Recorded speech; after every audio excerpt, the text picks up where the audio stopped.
Friends, elevator চ্যানেলে আমি তোমাদেরকে ওয়েলকাম জানাচ্ছি। দেখো, তোমরা ম্যাকআউট ইউনিভার্সিটি থেকে যদি কেউ বিটেক পড়ো এবং কম্পিউটার সায়েন্স বা আইটি যে ব্রাঞ্চই হোক না কেন, এখন তোমাদের স্বাভাবিকভাবেই ইভেন্ট সেমেস্টারের দিকে যাচ্ছে।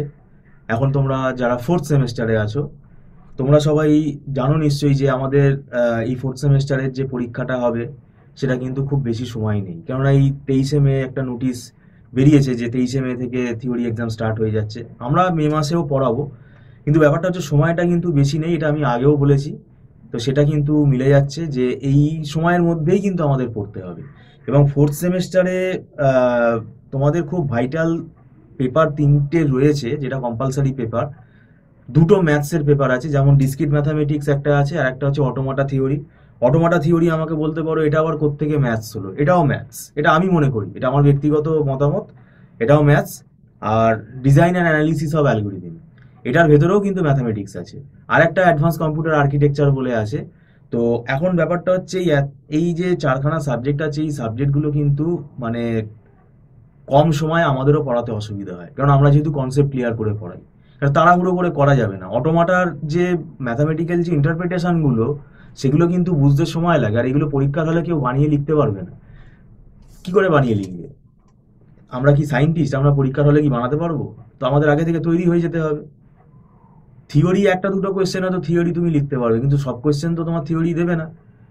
তো এই অসুবিধাটাই হয়। এর জন্য আমি এর আগেও বলেছি, কেননা একটা জিনিস আমরা যেটা পড়াতে গিয়ে দেখেছি, মানে যখন আমাদের কাছে ফিফথ সেম, মানে হায়ার সেমেস্টারগুলো যখন আসে, ফিফথ সেম বা সিক্স সেমের স্টুডেন্টরা যখন আসে, আহ, তারা কিন্তু একটা ব্যাকলগ পেপার বলে যে স্যার আমার একটা অমুক ব্যাকলগ আছে।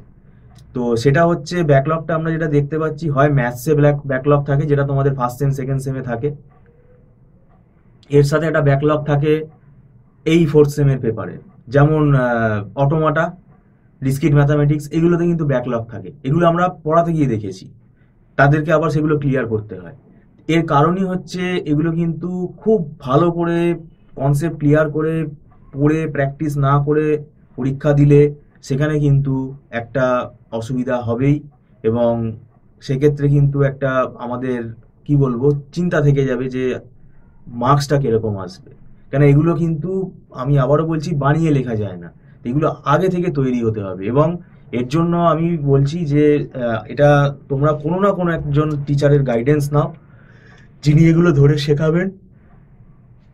এবং এগুলো তোমাদেরকেও বাড়িতে প্র্যাকটিস করতে হবে, তাহলে দেখবে পরীক্ষার হলে কনফিডেন্স লেভেলটা অনেক বেড়ে যাবে। এবং আহ, মানে নিজে নিজেই তোমরা লিখে আসতে পারবে।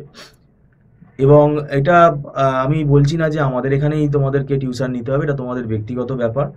কিন্তু যে মেকআপ করতে পারবে ভালো কথা, মানে যে সেলফ স্টাডি করে মেকআপ করতে পারবে, টিউটোরিয়াল দেখে যে মেকআপ করতে পারবে, সেটা তার ব্যক্তিগত ব্যাপার, সেটা ভালো কথা। কিন্তু একান্তই যারা মনে করছে যে না আমার অসুবিধা হচ্ছে, তাহলে তোমরা কোনো না কোনো টিচারের গাইডেন্স নাও। কারণ বিটেক ফোর্থ সেমেস্টার, ভাই আমি আবারও বলছি, এমন একটা সময় আমরা দাঁড়িয়ে আছি, এই সিলেবাস কিন্তু এই কদিনে কমপ্লিট করা সম্ভব নয়। তা সত্ত্বেও আমাদের পড়তে হবে, এবং সেটা স্ট্র্যাটেজি ওরিয়েন্টেড পড়তে হবে। এবং আমরা এখানে দীর্ঘদিন ধরে যেহেতু এইগুলো পড়িয়ে আসছি, এই জিনিস আমরা বরাবরই পড়িয়ে আসছি, ফেস করছি। গত বছরেও আমাদের সময়টা এরকমই আমরা পেয়েছিলাম। তো সেক্ষেত্রে আমাদের একটা ওয়েল স্ট্র্যাটেজি আছে, সেই স্ট্র্যাটেজি আমরা ফলো করি। তো সেটাতে আমরা চেষ্টা করি যতটা সম্ভব টপিকগুলোকে কোপ আপ করানোর। এবং আমাদের একটা নোটস থাকে, একটা অবশ্যই আমরা নোটস প্রোভাইড করি, যেটা আমাদের খুব খেটে তৈরি করতে হয়। এবং সেটা বিভিন্ন বই ফলো করে আমরা পড়াই। যেমন ডিজাইন অ্যানালিসিস অফ অ্যালগরিদম আমরা দুটো বই ফলো করি, অটোমাটা থিওরিতে আমরা তিনটে বই ফলো করি। তো ঠিক আছে, তো আরেকটা হচ্ছে ডিসক্রিট ম্যাথামেটিক্স, ওখানেও আমরা দুটো তিনটে বই ফলো করি। তো সেক্ষেত্রে ব্যাপারটা দাঁড়াচ্ছে, ডিসক্রিট ম্যাথামেটিক্সে আমরা তিনটে বই ফলো করি। তো এগুলো হচ্ছে কি ফলো করি, মানে কি এখান থেকে বিভিন্ন কিন্তু কম্পাইল করে টপিকগুলোকে আমরা একটা নোটস তৈরি করি, যাতে স্টুডেন্টদের বুঝতে সুবিধা হয়। তো সেটা স্টুডেন্টদেরকে আমরা প্রোভাইড করে দিই। আর আমাদের এখানে একটা সাবজেক্টের একদিনই সপ্তাহে ক্লাস হয়, এবং এখানে লাইভ ক্লাস হয়, কোনো অসুবিধা নেই। এবং সেটা মান্থলি ফিস সিস্টেমে হয়, এবং এখানে কোনো লামসাম টাকা চার্জ করা হয় না। একদম 1 মান্থ ফিস অ্যাডভান্স পেমেন্ট করে স্টুডেন্টরা জয়েন করতে পারে, এবং সেটা প্রত্যেক মাসেই অ্যাডভান্স পেমেন্ট করতে হয়, এবং সেটা নট রিফান্ডেবল। আর এখানে ছোট ছোট ব্যাচে ক্লাস হয়, একদম অন স্পট ডাউটটা স্টুডেন্টের আমরা ক্লিয়ার করে দিই। এবং স্ক্রিন তো তারা দেখতেই পাচ্ছে, এবং এখানে ফ্লেক্সিবিলিটি আছে, যার আহ, মানে স্যাটিসফ্যাকশন হবে সে কন্টিনিউ করবে, কারণ আমরা তো এখানে লামসাম টাকা নিচ্ছি না চার্জ। তো এখানে একটা ফ্লেক্সিবিলিটি আছে আমাদের ফিস পেমেন্টের দিক থেকে। এবার মানে আমি জানি না তোমাদের এখন মানে এর আগের সেমেস্টারটা, থার্ড সেমেস্টারটা কেমন হয়েছে, সিজিপিএ কিরকম এসছে।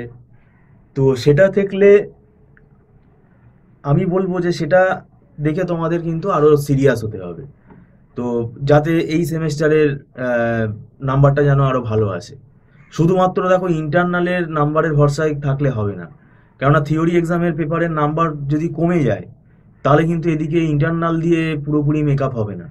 এখন এই বিভিন্ন কলেজে ইন্টারনালের কিন্তু মানে পেপারটাও খুব স্ট্রিক্টলি দেখা হয়, এবং ইন্টারনাল এক্সামটাও কিন্তু খুব স্ট্রিক্টলি কন্ডাক্ট করা হয়। তাই ইন্টারনাল থেকে আমি নাম্বার পেয়ে যাব এরকম কিন্তু ভাবলে হবে না। ওভারঅল তোমাকে কনসেপ্ট ক্লিয়ার করে পড়তে হবে। একটা অসুবিধা আমরা যেটা ফেস করতে পারি সেটা হচ্ছে যে সময়টা কম। এইটা একটা আহ, বলতে পারো প্রবলেম, সময়টা কম, এই সময়ের মধ্যেই আমাদের তৈরি হতে হবে। যাই হোক, ভিডিওটা সম্পূর্ণ দেখার জন্য তোমাদেরকে আমি ধন্যবাদ জানাচ্ছি। Thank you so much.